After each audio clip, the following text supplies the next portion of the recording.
My name is Perfect Muleya. I'm a medical doctor by profession. This is the Tuitions Corner Private, and I want to give you a summary on the membrane potentials plus neurophysiology. Please take time to go through. It's just a summary. It's not a complete things like everything, but I want to give you the most important things you need to know about membrane potential. Okay, so membrane is simply cell membrane. Okay, it's simply cell membrane. That's what we are talking about. The word potential simply mean voltage, electricity, voltage. Okay, and this is usually in millivolt. The voltage is usually in millivolt. So this occurs, or these patterns, okay, patterns or concerns the excitable tissues. Excitable tissues. Okay, excitable tissue cells. So these excitable tissue cells include nerve tissue cells. All right, these are neurons we are looking at here. Neurons. All right, it also contains muscle tissue cells. Okay, these include either skeletal muscle, all right, cardiac muscle, and then the other one is smooth muscle. These are the smooth muscles cells. So these are the excitable tissues we are talking about.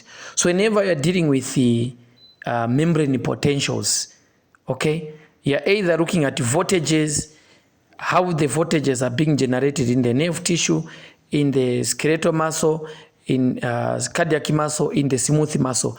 These are basics at cellular level, basics. All right. So these have got different potentials, have got different thresholds of resting membrane potential and the action potentials. So potentials, basically potentials, which are the voltages that you are looking at here, these are produced by ions. Okay, these ions are the positive ions, which you call cations, and also negative ions, which you call anions. All right. So there must be some differences in the concentrations of these in the net charge. Let me use the word net charges. Okay, between the positive ions and the negative ions. Then electricity is produced, voltage is produced in the nerve tissue cells, muscle tissue cells. All right. So now let's look at the types of membrane potentials. So types of membrane potentials types. Okay, so there are about two types of membrane potentials. Number one is called resting membrane potential. Resting membrane potential. Okay, the other one is the action potential. Action potential. All right, this is abbreviated as AP.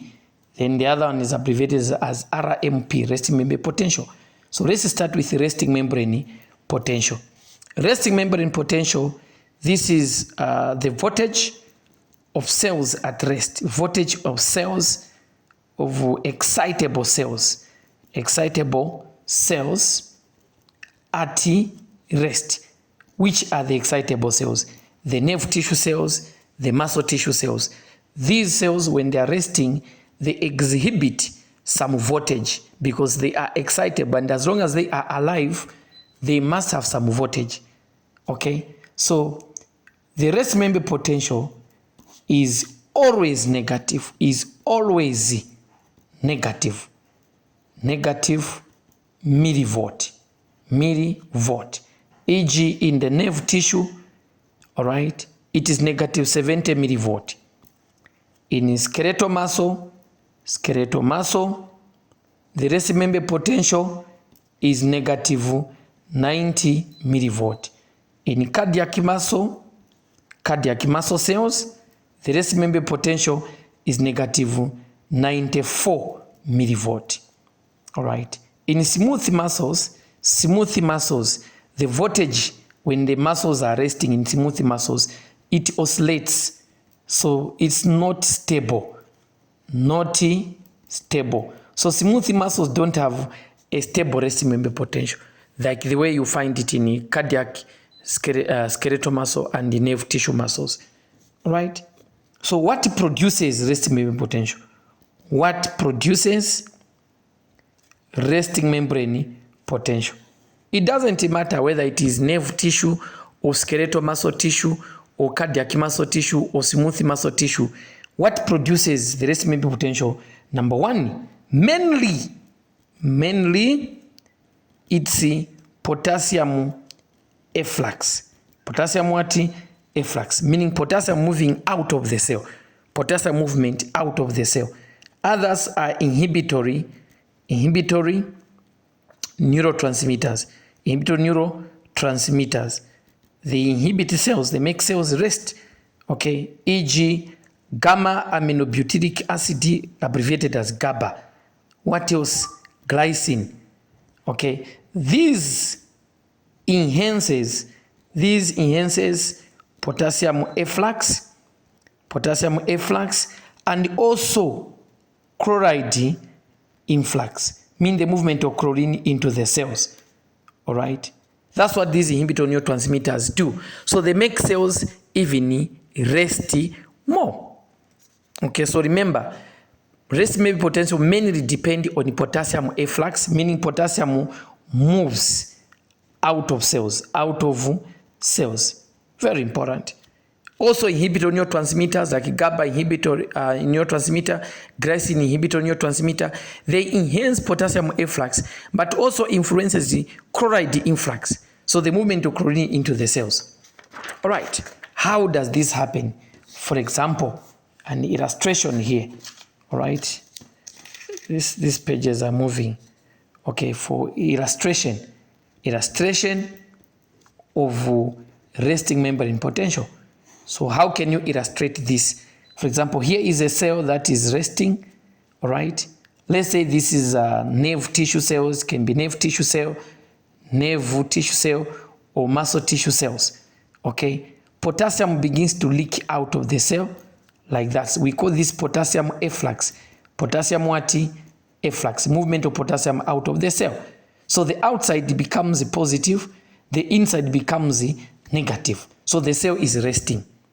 But now imagine if there's movement of a negative charge into the cell. For example, chloride. If chloride goes into the cell becomes more negative. So it is the negative charge that makes the cell to rest. So if the positive charges such as potassium moves out of the cell remains more negative. Chloride, which is negative charged, moves into the cell becomes even more negative. It will rest more. But remember, most of the chloride influx is under GABA and the glycine, which are inhibitory neurotransmitters. Normally, we know that the cell, potassium is more in the cell. So it moves out of the cell freely by simple diffusion. So potassium normally is more in the cell. All right, very important. So when it moves out of the cell, all right, out of the cell, the intracellular compartment becomes negatively charged because mainly potassium moves out of the cell, which is the major ion. If it moves out of the cell becomes negatively charged. Okay, but also remember, negative charges which are impermeable inside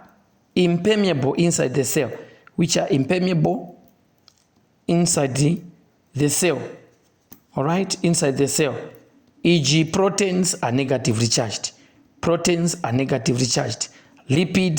negatively charged. Okay, these are also found in the cell, and they don't move out of the cell. Now because of this, they also contribute to the negative charge, of the resting membrane potential. This is according to Gibson-Donan effect. Gibson-Donan effect is the effect which says that impermeable ions also contribute to the membrane potentials. For example, if the negative ions due to proteins and the lipids, okay, are not permeable, they can't move out of the cell. So potassium moves out of the cell. This is the major ion that contributes to the resting membrane potential. But you also have got negative ions in the cell which don't move out of the cell. So they contribute to the negativity there, such as proteins and lipids. All right, this is according to Gibson-Donan effect. But the main ion that contribute to the resting membrane potential is potassium movement out of the cell freely. So this is by simple diffusion. So the potassium channels are open when the cell is resting. So potassium moves out of the cell. So you have your potassium moving out of the cell. This is potassium moving out of the cell. This potassium efflux, all right, freely. Sodium at this point is impermeable. So sodium is impermeable. Only slight movement is impermeable. Okay, only slightly permeable. But generally we say sodium is impermeable, but it's only slightly permeable, sodium. So, but sodium channels are generally closed when the cell is resting. Chloride can move into the cell under GABA and glycine, inhibitory neurotransmitter. So that's what produces the resting membrane potential. So if you are to remember something, that resting membrane potential is mainly due to potassium efflux, movement of potassium out of the cell. So the cell becomes negative. That's a resting membrane potential. And I've already mentioned that resting membrane potential actually vary from tissue to tissue. In nerve tissue is around negative 70 millivolt, skeletal muscle around negative 90 millivolt, cardiac muscle around negative 94 millivolt, smooth muscle it oscillates, is not stable. All right. So that's what resting membrane potential is. And that's what you should remember. It's the voltage a cell has when it is resting, when it is not active. All right. So the next membrane potential we should look at is the action potential. So what about action potential? This is the potential, is the voltage of the cell for action, voltage for activity, for active cells which are not resting. All right. How is it produced? How? It is one, you need the excitatory neurotransmitter is needed, all right, to stimulate the cells which are initially resting, okay. Examples, so excitatory neurotransmitters are also known as ligands. Excitatory neurotransmitters, all right, are also called ligands. Also called the excitatory ligands. Okay, so a ligand will sit on a cell which was initially resting. Example is the acetylcholine, okay, abbreviated as the ACHL, all right. Catecholamines, e.g., for example, adrenaline, noradrenaline, okay, epinephrine, norepinephrine, dopamine, okay, dopamine, etc. These are excitatory neurotransmitters. So depending with the tissue cell that you are dealing with, for example, cardiac muscle uses adrenaline or adrenaline, right? Skeletal muscle is acetylcholine, nerve tissue acetylcholine. So those things you do remember, right? Those are excitatory neurotransmitters. So they sit on the resting cell. The next thing that will happen is the opening of ligand gated sodium ion channels. Okay, these sodium ion channels only open when the excitatory neurotransmitter bind to that specific excitable tissue. Okay, leading to sodium influx. Meaning sodium moves into the cell. This is called excitation. This is going to dilute the negative charge in the cell, which was initially resting. And this is called excitation. This is called cell excitation. Very, very important. So this is the movement of sodium into the cell. Movement of sodium into the cell is called, will lead to dilution of the negative charge, and this is called excitation. And at this point, potassium efflux will close. The movement of potassium out of the cell will close. So potassium closes, sodium opens. So sodium channels opens, and this is causing sodium influx, movement of sodium into the cell. This would dilute the negative charge which was in the cell, and this is called excitation. All right, this is what happens. So excitation of the cell, when the cell gets excitation, it will lead to depolarization, which is a spike. When the entire cell gets excited, it's called depolarization, and you see that as a spike on the membrane potential curve. Okay, and this occurs at a point called the threshold. So at the threshold, the cell gets depolarized, meaning the entire cell gets depolarized, and you see a spike in the membrane potentials. All right, then this will lead to action potential generation. So depolarization is the one that will lead to action potential. So action potential will finally lead to activity, lead to cell activity. And that's the action potential we're looking at. If it's the nerve tissue, it will fire. If it is the muscle tissue, it will contract. That's how the membrane, that's how the action membrane potential is produced. So you need excitatory neurotransmitter to bind to the cell. When this, the cell is bound by the excitatory neurotransmitter using specific receptors. Remember these, they have got their own receptors. Okay, then there is opening of sodium channels, which are ligand-gated ion channels, mean they open in response to the binding of excitatory neurotransmitters, the sodium channels. So potassium channels will close, sodium channels will open, sodium goes into the cell, diluting the negative charge, making the cell less negative, and we call that excitation. Excitation will lead to depolarization. Depolarization is a point at which the entire cell gets excited, and you see it as a spike on the membrane potential curve. So it occurs at a point known as the threshold, this depolarization. So depolarization will lead to generation of action potential, and that's how action potential is produced. So take note of that. Okay, so what is this threshold? Threshold is about 15 millivolt, okay, from the resting membrane potential. E.g., for the nerve, remember that the nerve tissue resting membrane potential is around negative 70 millivolt. Therefore, the threshold for the nerve tissue will be negative 70 millivolt plus 15 millivolt. So the answer will be negative 55 millivolt. So when sodium enters into the cell, diluting this negative charge from negative 70 to about negative 55, then that will be threshold. At the threshold, remember, the cell gets depolarized. To depolarize simply means the entire cell get excited.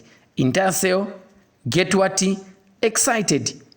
Okay, and you see this as a spike in the curve, spike in the potential curve, You see that as a spike. All right. Action potential is produced at different thresholds. Action potential, all right, is produced in the positives at different thresholds. Okay, e.g., around the positive 30 millivolt, around the positive 40 millivolts, positive 25 millivolt. So different cells differ. at the rate or at the voltage at which they will produce action potential. But anytime the voltage is in the positives, positive 15, positive 20, positive 25, positive 30, but the majority is around the positive 30 millivolt. All right, the majority of the cells, the nerve tissue cells, all right, even the muscle tissue cells is around the positive 30 millivolt when the action potential is produced. And the cell will have an action. If the nerve tissue, it will fire. The muscle tissue, it will contract. That's how action potential is produced. All right, so after action potential is produced, all right, what will follow? There's what you call hyper depolarization. Okay, remember action potential will lead to an action or activity of the cell. Then, what do you expect? You have got hyper depolarization. The word hyper depolarization simply means over depolarization. Over depolarization. Over depolarization is due to slow sodium closure, due to slow sodium ion channel closure. Ideally, when the action potential is produced, sodium ion channels are supposed to close, but they don't close immediately. The action potential is produced. They close slowly. So because of the slow sodium closure, there'll be a bit of over depolarization. So you see that as a spike. This is shown as a spike in the muscle and the nerve tissue, except in the cardiac muscle where the spike is due to calcium. So it's very, very important. Then during resting of the cell after activity is called repolarization. It's called repolarization. And I've already mentioned what repolarization is due to potassium efflux, efflux. So after activity, potassium efflux will begin again, and that is called the repolarization. All right. So repolarization is due to potassium efflux, but this can also be due to chloride influx. This is under inhibitory neurotransmitters GABA and the glycine inhibitory neurotransmitters. These are inhibitory neurotransmitters. When they stimulate the chloride influx, the cell can also rest. All right. And remember, these also increases potassium efflux. These also increase potassium efflux like that. So the cell rests more. Okay. Now, after resting of the cell, there's also what you call hyperpolarization, which means over resting. This is also due to slow potassium closure. So potassium channels are supposed to close when the cell is completely rested so that the process begins again. When you stimulate the cell, again the cell rests, stimulate the cell, again the cell rests. Now during the resting, potassium efflux causes over-resting. That over-resting phase is known as a hyperpolarization. Okay, some books will put it as a hyper-repolarization. It's almost the same thing, hyper-repolarization. However, we prefer using the word hyperpolarized. It means the cell becomes more negative. It's more polarized. Okay, now, reverse of ions. There's something that you need to understand. Reverse of ions is something that you need to understand. Remember that initially, potassium was leaking out of the cell. It didn't go back. Potassium was leaking out of the cell. All right. After that, remember, the cell gets excited. Okay. Acetylcholine, for example, binds to the cell through the nicotinic receptors. Potassium efflux will close. Okay. So potassium efflux will close. So these ion channels will close. Then what do you expect? Sodium begins to go into the cell. So what will happen at the end of the day? You have sodium in the cell, potassium out of the cell. All right. This is when the cell gets excited, depolarize. You find a lot of sodium in the cell, a lot of potassium outside the cell. The potassium was enclosed out of the cell during the excitation, because during the excitation, sodium channels opened and begin to enter the cell to excite the cell, depolarize, and action potential, while potassium channels remains outside. So the next thing is that before repolarization, okay, but after action potential. After action potential, before repolarization, ions get reversed through the sodium-potassium ATPase pump. So this is a 3-sodium 2-potassium ATPase pump. The 3-sodium 2-potassium ATPase pump pumps 3-sodium out of the cell and 2-potassium into the cell. This is an ATPase pump that uses ATP. So when this ATPase pump pumps sodium out of the cell, 3-sodium out, 2-potassium into the cell, ions get reversed. Then there will be repolarization. Repolarization then will follow. Potassium begins to leak out because it has been taken back to the cell. Now it can leak out to cause repolarization. So that's what really happens. But this phase, you don't necessarily need to show it on the graph. So the graph is here. Okay, the curve, we should be able to show the membrane potential curve. Okay, let's say for the nerve tissue. Okay, the membrane potential curve for the nerve tissue, you can illustrate it like that. Okay, the nerve tissue is resting at negative 70 millivolt, okay, due to potassium efflux there. Remember this potassium efflux, also chloride influx, but mainly is due to potassium efflux. This is the main thing. You also need the GABA and the glycine inhibitory neurotransmitter to cause the resting.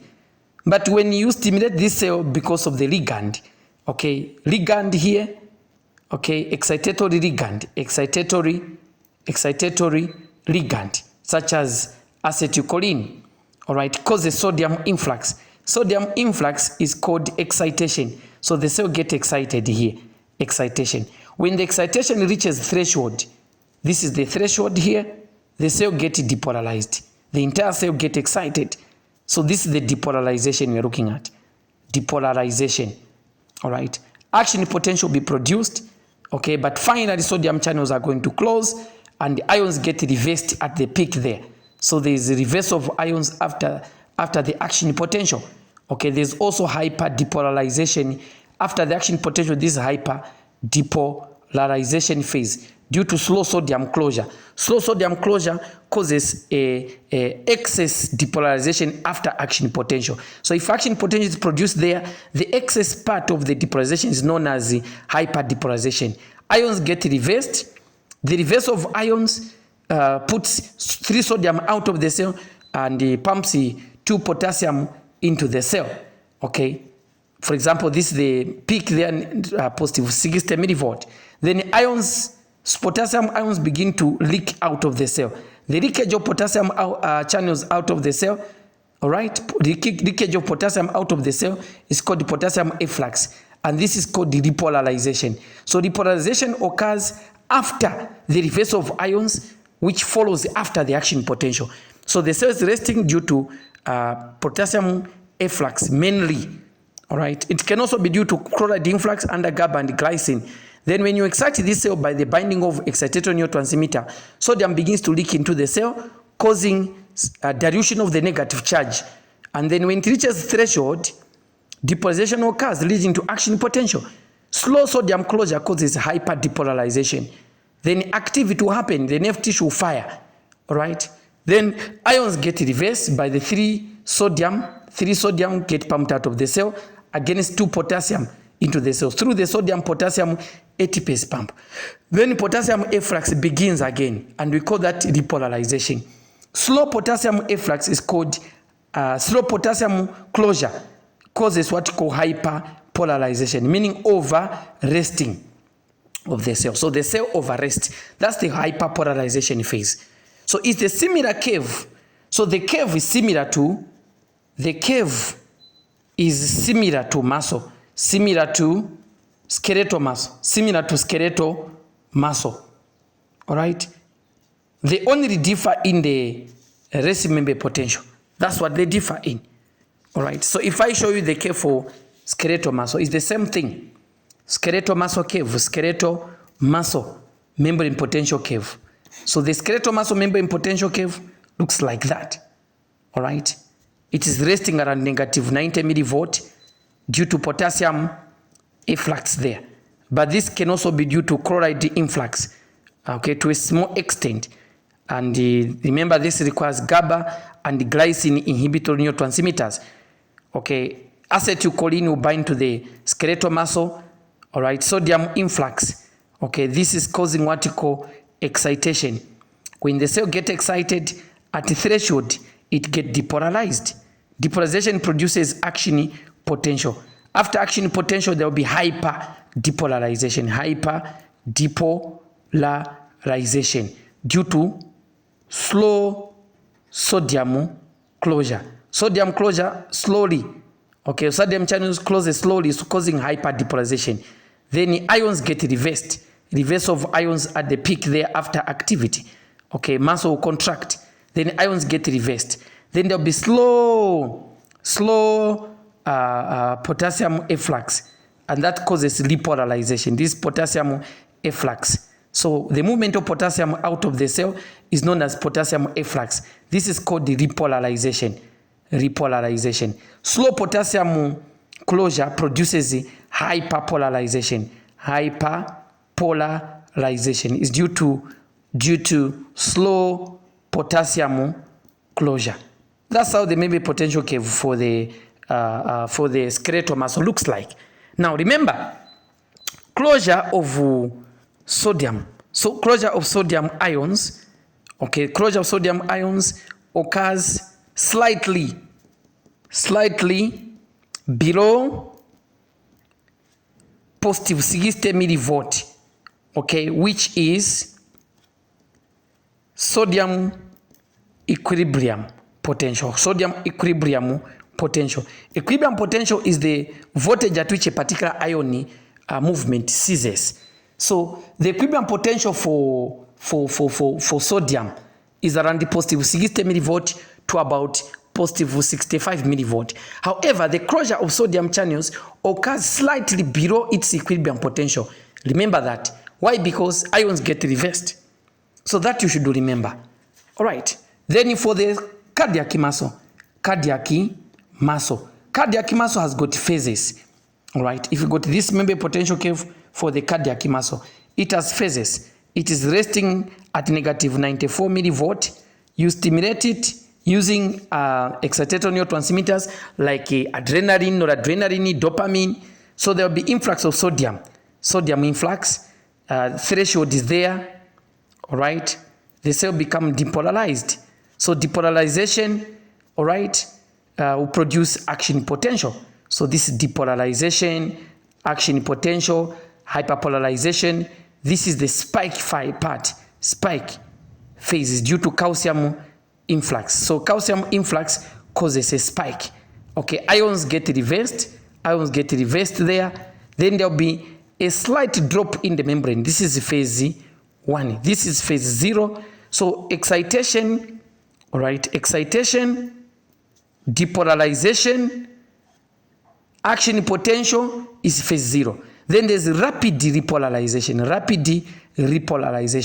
Rapid repolarization is phase 1. It's because of the sudden closure of sodium channels.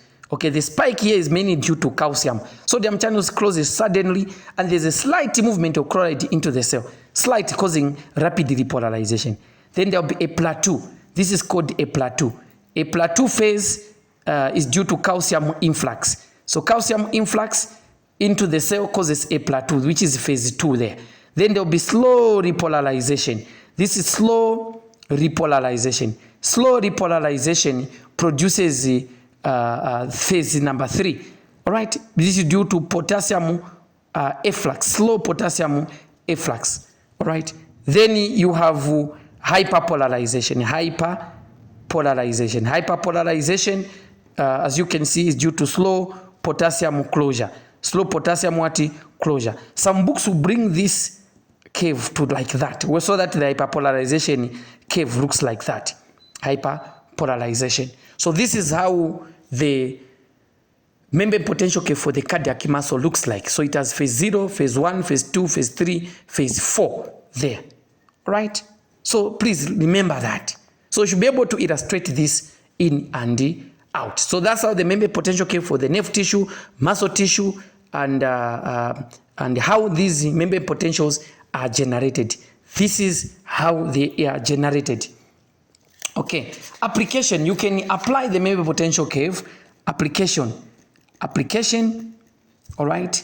This can be applied. For example, you can apply it in many ways. For example, if you are dealing with the neuromuscular junction blockers,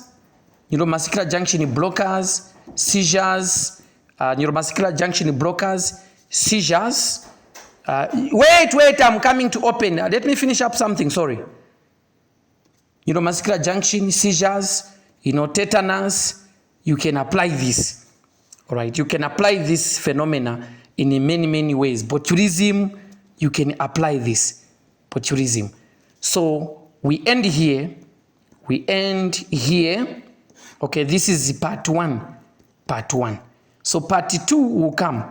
Part 2 will be on neuromuscular junction. All right, neuromuscular junction. All right, what else should I talk about? Nerve tissue physiology. Okay, however, before I go, I want to remind you of some terms from what we are talking about. Some terms on what we are talking about is the term O-Nani principle. O-Nani principle states that depolarization can only take place. Depolarization can only take place if the excitation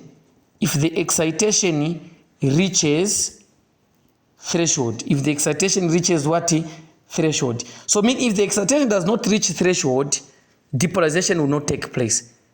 All right, and there will be no action potential. That's what O-Nani principle states. The other term that you should remember is the refractory period.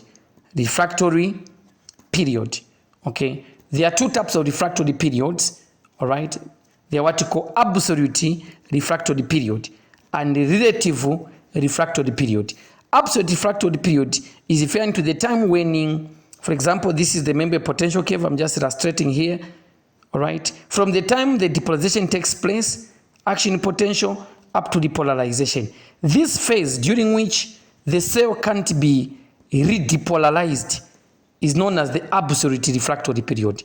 This is absolute refractory period. The cell cannot be redepolarized in this phase. It's absolutely depolarized. The relative refractory period coincides with this phase, okay, when the cell can be redepolarized if stimulated.